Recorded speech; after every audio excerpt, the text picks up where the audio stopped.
How much does a world-class violinist make? Well, that depends on how well he markets himself. Have you ever heard of Joshua Bell? He was one of the finest classical musicians in the world. He plays for packed audiences all around the world, making upwards of $1,000 per minute. He plays a Stradivarius violin built in 1713, and in 2019, the instrument's value was estimated at $14 million. This particular instrument, over 300 years old, is renowned to be the most beautiful sounding violin in the world, even today. So here we have the world's finest violinist playing the world's finest violin. It's safe to say that Bell, as a musician, is the best at what he does. At the height of his career, the Washington Post approached him to do a social experiment. They wanted him to play for an hour in the subway, during which thousands of people would hear him as they walk by.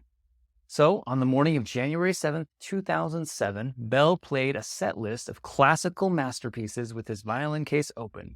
Can you guess how much the finest violinist playing the finest violin made in 1 hour? A grand total of $32. The finest violinist playing the finest violin made a meager $32 from his customers. That same violinist, Bell, and that same violin, the Stradivarius, 300-year-old Stradivarius violin, had just played a few nights previously in front of an audience where each person paid $100 or more per ticket. During that event, Bell made over $60,000 per hour. What's the difference between the two nights? In a word, positioning. My name's Jacob Curtis. I'm a CPA and certified profit first professional and a business coach. I started Curtis Accounting Solutions to remove the stress of doing the bookkeeping, payroll, and taxes off of quilt shop owners and to provide practical business advice to help quilt shops piece together financial freedom. I'd love to hear your thoughts on today's episode, so please leave a comment and remember to like, share, and subscribe. If you're a professional musician and position yourself as a subway busker, your customers will treat you as such and pay you accordingly. Conversely, if you position yourself as a professional concert performer, you attract a totally different customer and get paid accordingly. In other words, people will generally take you at your word unless you prove otherwise. Of course, you can't cheat by positioning yourself as a professional musician and then show up and not be able to perform at that high level. The same applies regardless of the business you're in. If you have a high quality product or service, what's stopping you from positioning it at a higher level, offering it at a premium price, or attracting a much higher quality of customer? This is why knowing your products and services and your top customers is vital. Say you are just sitting down for dinner after a long day of working in the shop, and the doorbell rings. You get up to answer it, and before you can open the door, you peep through the peephole and see a door-to-door salesman. What is your initial reaction, your very first one? Annoyance, frustration? Do you even open the door? Now, let's say that you peep through the peephole and you see your best friend with a bottle of wine or a can of ice cream, or maybe both. What is your initial reaction? You're probably going to open that door as fast as you can. What's the difference between these two reactions? And in a word, trust. So to position your quilt shop so your customers feel like your quilt shop is their best friend, you need to build trust with them. Over the years, your prospects have been burned too many times to trust you from day one. This isn't starting from zero, you're starting below zero. The old adages of ABC or always be closing no longer work. Potential customers get their backs up and do nothing if they don't trust you. Instead, you need to build trust. In addition to a clean and tidy shop and friendly team members, you must provide your customers with free education. When you use education, you position yourself as the expert. With education, you build relationships. With education, you make the selling process easier for both you and the buyer. With education, you build trust. Now, I'm not talking about offering a free class, although you could offer a free class like a test drive. I'm talking about offering a free pattern, free tips on how to sew this or that, or offering your opinion on what may look good with that fabric. With education advice, you put their needs ahead of yours. Delaying the sale does two things. First, it shows you are willing to give long before you take, which breaks down that sales resistance. Second, it makes you the expert, not a pushy salesperson. Who would you rather buy from? A pushy salesperson salivating over the next commission, or an expert educator who has your interest at heart and wants to help solve your problem? The bottom line is don't let them think you're in sales for 1 second. The best way to do this is consultative, advisory, selling, using a nurturing educational approach. This approach and system is the most cost-effective, the most enduring, the most impactful, the most powerful marketing strategy a business owner can ever devise.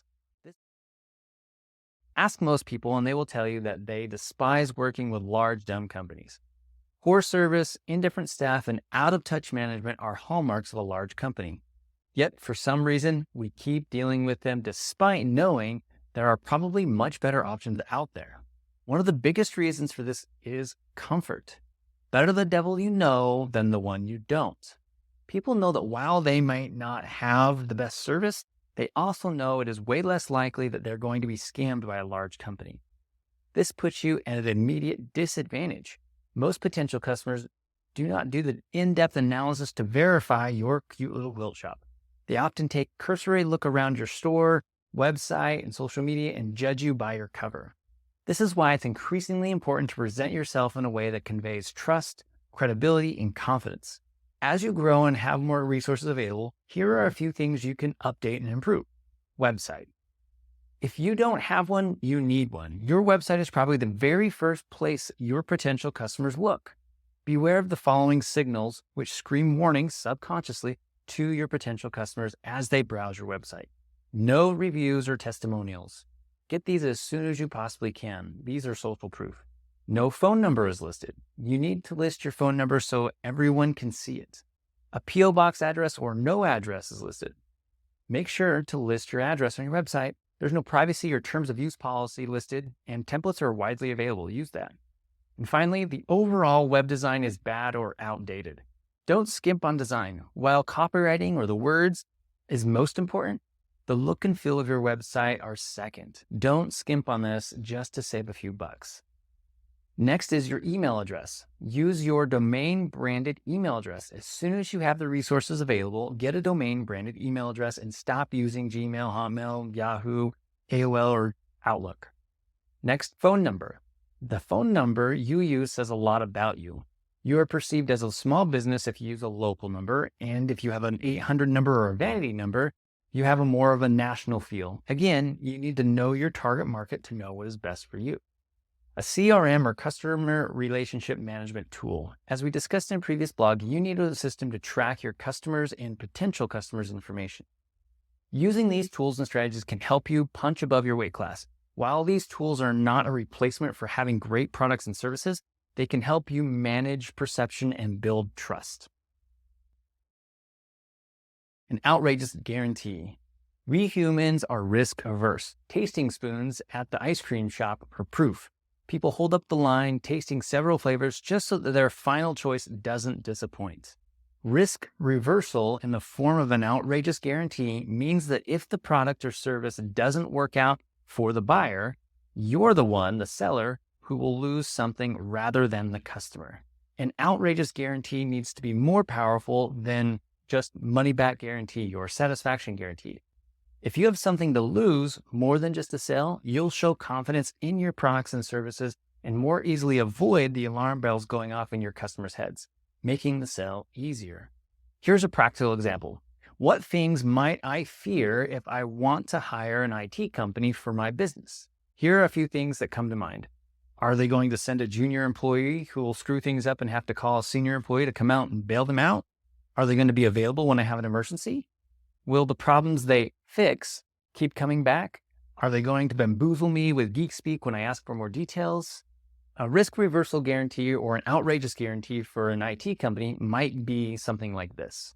We guarantee that our certified and experienced IT consultants will fix your IT problems so that they don't recur. They'll also return your call within 15 minutes and will always speak with you in plain English. If we don't live up to those promises, we insist that you tell us, and we'll credit back your account double the billable amount of the consultation. Compare that to satisfaction guaranteed. You must avoid satisfaction, service, quality, and dependability guarantees to be effective. These are standard. Your guarantee should be very specific and address your prospect's fear or uncertainty about the transaction. Here's another example of a pest control company that knows that their customers don't want the pest to come back, They don't want the technicians to leave their house dirty, and that the chemicals they use won't hurt their pets. So an example is, we guarantee to rid your home of ants forever without the use of toxic chemicals while leaving your house in the same clean and tidy condition we found it. If you're not absolutely delighted by the service we provided, we insist that you tell us and we'll refund double your money. Is this kind of guarantee risky? Well, only if you're consistently doing a crappy job. If you're committed to giving your customers excellent service and training your team accordingly, then there is almost no risk to you. More importantly, there's almost zero risk for your customers, which makes the sale even easier. Here's the thing about guarantees. If you are already operating ethically, you most likely already offer a guarantee, but you aren't taking advantage of it in your marketing. So why not make a point of talking about something that you're already going to do or that you're already doing? Most people are honest and won't abuse guarantees, especially if they receive the service they were promised. Even after accounting for the ones who abuse your guarantee, you will be further ahead because a strong guarantee will attract more customers than a standard or weak guarantee. A strong, results-oriented guarantee will also drive you to deliver an excellent customer experience. This alone ensures that it's worthwhile to have a strong guarantee. Your customers have fears. When you can name them and guarantee against them in your marketing, you give yourself an overwhelming advantage over the competition. A little bit about pricing. Setting your prices is one of the most important and difficult decisions you can make in your business.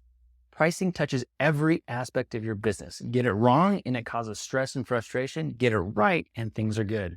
So how do you know what prices to set? First, you never want to compete on price. There will always be someone out there willing to go out of business faster than you with lower prices. As you position yourself as an educator and trusted advisor, you can be more flexible on price. I hope you never have to have brain surgery, but if you do, are you really going to choose the cheapest surgeon? I doubt it. Setting your prices to match your competitor or to cover direct costs is a good starting point. But if you're not factoring in the marketing and psychological implications of price, then you're leaving gobs of money on the table. Number of options. Studies have shown that too many options can deter and prevent sales. A famous Columbia University study found that 60% of customers are drawn to stores with a larger selection, while 40% are drawn to stores with a smaller selection. However, 30% of those who visited the store with a small selection made a purchase, while only 3% of those visiting the store with a large selection made a purchase. If there are too many options, we get stalled out and can't make a decision. Analysis paralysis, we just get stuck. Henry Ford is quoted as saying, "You can have any color you want as long as it's black." Even Apple only makes a few variants of their product lines. And when they made more than just a few variants, they didn't perform as well. Remember the iPhone C? Avoid discounting. Unless you have a very specific reason for discounting, avoid it. A better option is to increase the value of your offer. You can do this by bundling and adding bonuses. From a numbers perspective, it has the same effect as discounting, but psychologically, it is very, very different. Lastly, close down your sales prevention departments. Your job is to make doing business with you as easy as possible. By not accepting certain credit cards or adding a surcharge for credit cards, debit cards, you add a hurdle to your customer's journey that they have to jump over. The few pennies you save are costing you dollars, so stop doing this. Look for roadblocks and hurdles that are preventing sales and work to remove or reduce them. Again, your goal is to make it easy to do business with you. Your next steps. What are you going to improve next? What are you going to do next to improve your trust with your prospects and customers? Tell me in the comments below or email me at jacob@curtisaccountingsolutions.com. If you need help with this and piecing together financial freedom, please schedule a call with me by clicking the link below. Remember to follow me at Curtis Accounting Solutions on Facebook, Instagram, Pinterest, and YouTube. Thanks for watching and talk to you soon.